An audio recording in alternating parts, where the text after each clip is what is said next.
morning. My name is Pam Brunner, and I am really happy to share with you today Transfiguration Sunday. This is the Sunday that is immediately prior to Ash Wednesday, and it's an appropriate time to celebrate the Transfiguration of the Lord, because this event marked a transition in Jesus' ministry in which he set his face to go to Jerusalem where he knew he would die. Transfiguration Sunday celebrates the glorious revelation of God in Jesus Christ and Christ's manifestation as the fulfillment of the law and the prophets.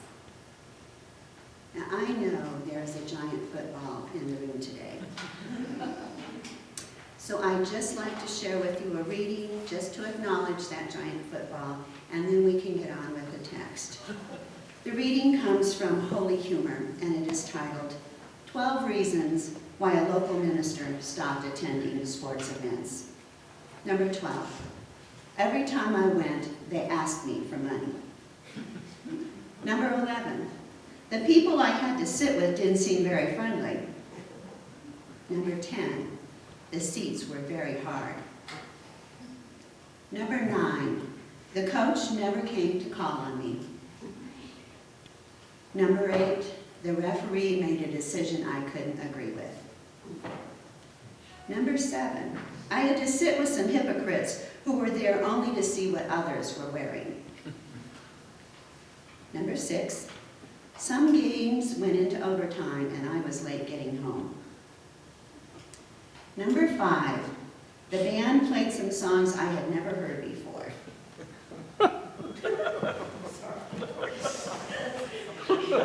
I didn't write this, I'm sharing it. The games are scheduled when I want to do other things. Number 3, I don't want to take my children because I want them to choose for themselves what sport they like best. Number 2, my parents took me to too many games when I was growing up. And number 1, since I read a book on sports, I feel that I know more than the coaches anyhow. So, little tongue-in-cheek, but I did want to acknowledge that's what's going on today. So I've read the book of Luke, and I'm fairly certain that I do not know more than anybody else here. I prepare for messages by reading commentaries, engaging in Lectio Divina, engaging in Visio Divina, listening to music, and this time I even turn to YouTube. If I miss my mark today with my message, please check out Aaron Ung's video on the Transfiguration. He explains it using Legos, and it is excellent.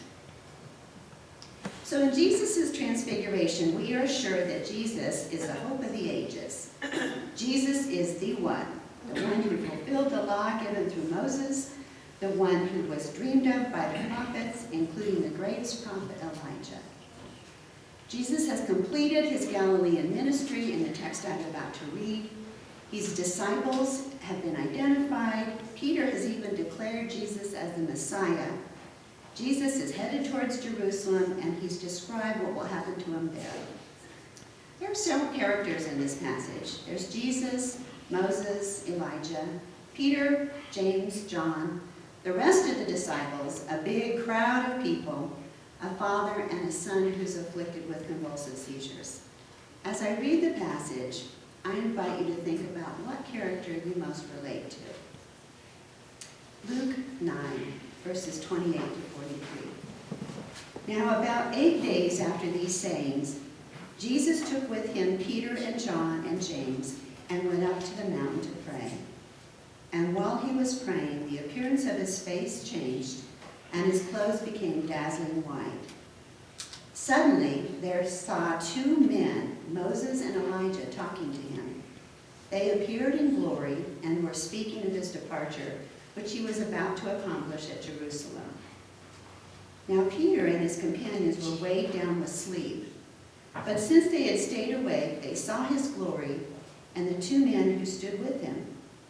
Just as they were leaving, Peter said to Jesus, "Master, it is good for us to be here. Let us make 3 dwellings, one for you, one for Moses, and one for Elijah." Not knowing what he said, While he was saying this out loud, a cloud came and overshadowed them, and they were terrified as they entered the cloud. Then from the cloud came a voice that said, "This is my son, my chosen. Listen to him." When the voice had spoken, Jesus was found alone, and they kept silent, and in those days told no one of any of the things they had seen. On the next day, when they had come down from the mountain, a great crowd met him. Just then, a man from the crowd shouted, "Teacher, I beg you to look at my son. He is my only child. Suddenly a spirit seizes him, and all at once he shrieks. It convulses him until he foams at the mouth. It mauls him, and it will scarcely leave him.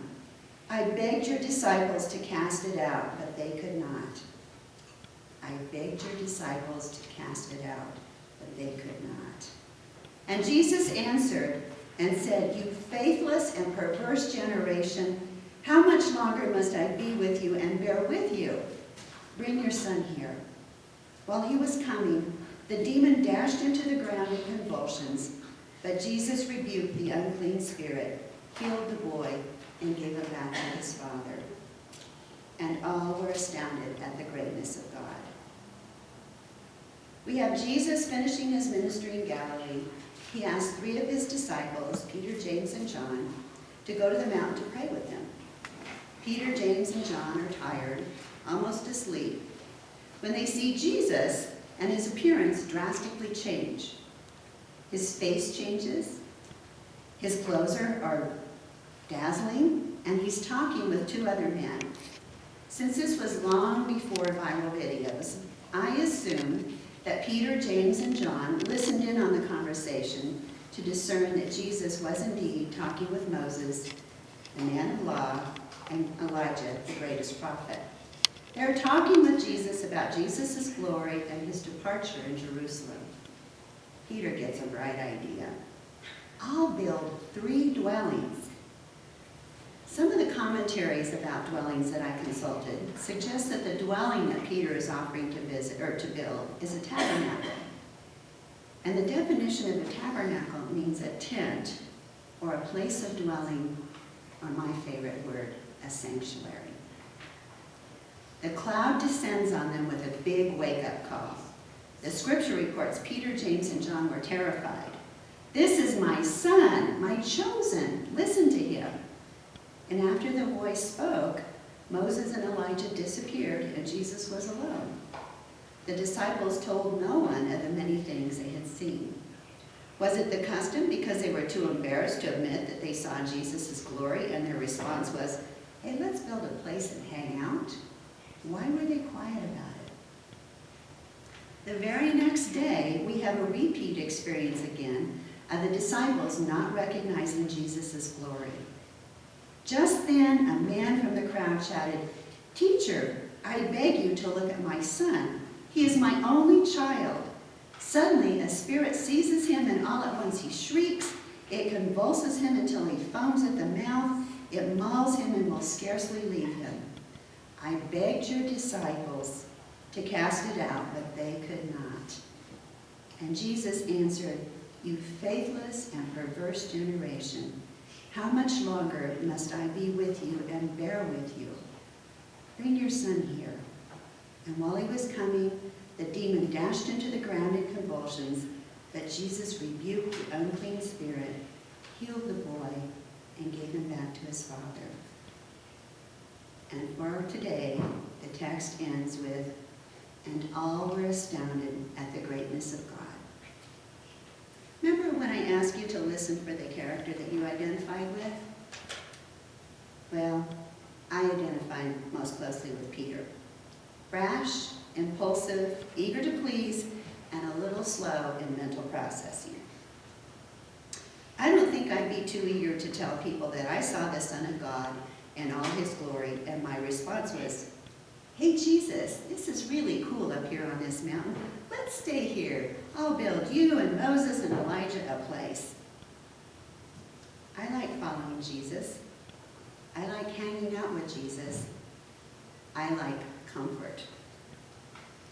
The Transfiguration is not about hanging out admiring Jesus' glory. Jesus doesn't get cranky with us very often, but when he does, his frustration is clear. You faithless and perverse generation, how much longer must I be with you and bear with you? The Son of God is revealed to Peter, but not fully understood. He's revealed again on the mountain and still not fully recognized. It's only clear when the Son of God comes down from the mountain and a father in despair over his son points to who Jesus is. Many stories proclaim Jesus as the Son of God and portray him being personally present with those who suffer.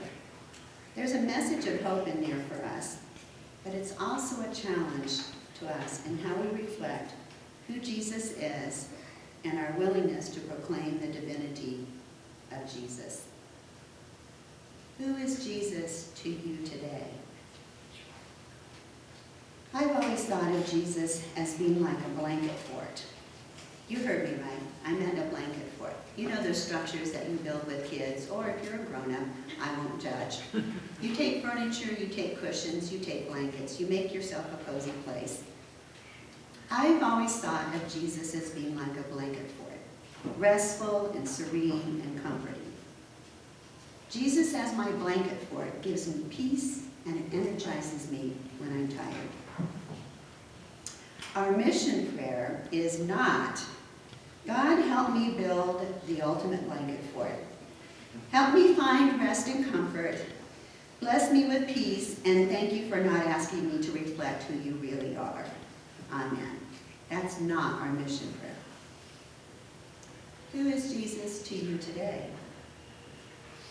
In early 2009, I was providing a long day of health services training. I noticed my friend Marla sitting at the back of the room, furiously crocheting. And during a break, we chatted a bit about how she uses the handwork to keep her mind focused on the message, plus she'd also sat through many of my trainings before. At the end of our conversation, I pointed at what she was doing, and I jokingly told her I preferred blue. A few months later, my father died, and Marla's presented me with a blanket. Even later still, I was feeling the grief of my father, and I decided to wear the blanket to work. Somebody who loves me and tolerates my lack of style said, "You know, Pam, you're wearing a blanket. It's not a pashmina." I explained I was just feeling a little cold, and this seemed to be the best remedy. I didn't explain that I wanted to curl up in a blanket fort and just hang out with my grief. Who is Jesus to you today? Today, I'm working towards being more like Linus Van Pelt in the Peanuts comic strip than like Peter. Linus has his blanket. He shares his blanket. He does amazing things with his blanket. When asked what he might do with his blanket when he grows up, he replies, he just might make it into a sport jacket. What have I learned from delving deep into the story of Transfiguration? Is that God's glory, Jesus' glory, is not on the mountaintop in dazzling light or in the comfort of a blanket fort. Jesus' glory is in the personal relationships with sinners and sufferers. The glory of Jesus is sharing in the personal relationships and sharing each other's burdens and suffering. What I've learned is that Jesus is not my blanket fort of comfort and safe haven, but I can carry a blankie with me wherever I go. If I'm truly reflecting the glory of Jesus, that blankie will be used and worn and dirty and messy. Who is Jesus to you today? As we renew our covenant in the sacrament of communion, I invite you to glimpse Jesus' glory and consider how he reflects